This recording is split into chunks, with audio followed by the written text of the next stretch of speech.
The money is there, it's just being funneled into loopholes that are big enough to drive a BHP haul truck into.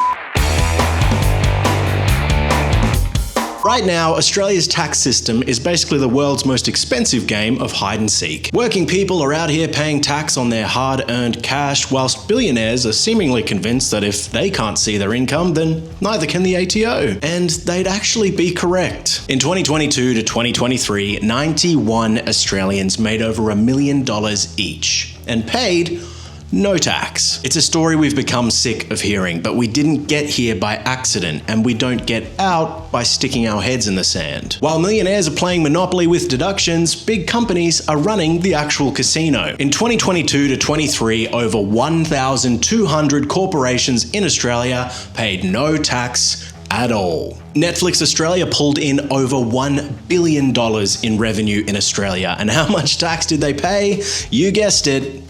None. Qantas didn't pay either. Rumour has it their earnings report was lost in transit to the ATO because they reported no taxable income. Oh, but don't fret, they had just enough money to give Alan Joyce his lofty bonus payment. Virgin Australia, same story. Canva, Domino's, Mineral Resources. Cheeky. And then there's Adani. Remember all those promises we heard about the Carmichael coal mine bringing in massive amounts of jobs and tax revenue? Yeah, about that. See, Adani's Australian arms have reported big revenues, but unfortunately, no taxable income. Funny that, isn't it? Now you might hear all this and say, well, at least their exports to outside of the country are still taxed, right?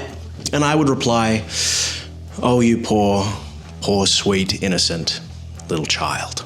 We'll get to that. Then we have a little perk that big companies can use called the Fuel Tax Credit Scheme. It's projected that in 2024 to 2025, this will cost taxpayers $10.2 billion.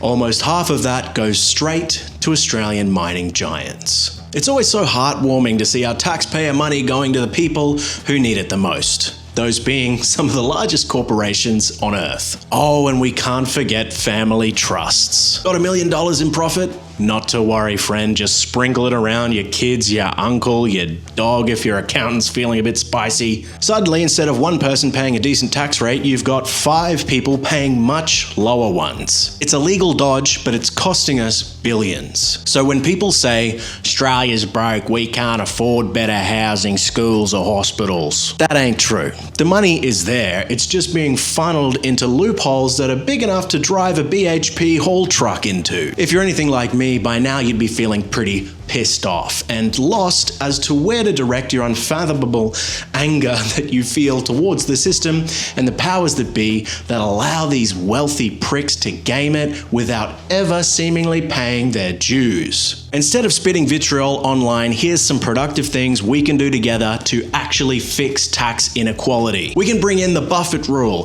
a 25% minimum tax on millionaires so they aren't paying less in taxes than nurses on the front lines. That policy alone would have caught the 91 millionaires who apparently had no taxable income. We can replace the dud PRRT with real export levies so that oil and gas companies actually pay their dues for the resources they rip out of our soil and sell offshore. We can cap fuel tax credits at 20 million so that BHP can stop raiding the public purse. And shut down the family trust dodge so that everyone pays tax fairly. Never believe somebody who tells you Australia is short of cash. We aren't. We're short of political will. We let the wealthy and the powerful treat our tax system like a great big buffet. Like Timothy Chalamet said, it's time to flip it and reverse it. No more billion-dollar companies paying $0 in tax. No more millionaires avoiding tax while telling you to tighten your belt. And no more subsidies for corporations that are already making record profits. And guess what, folks? The union movement is fighting for every single change listed in this video. You can join our campaigns to fight for working people right now at the links in our bio.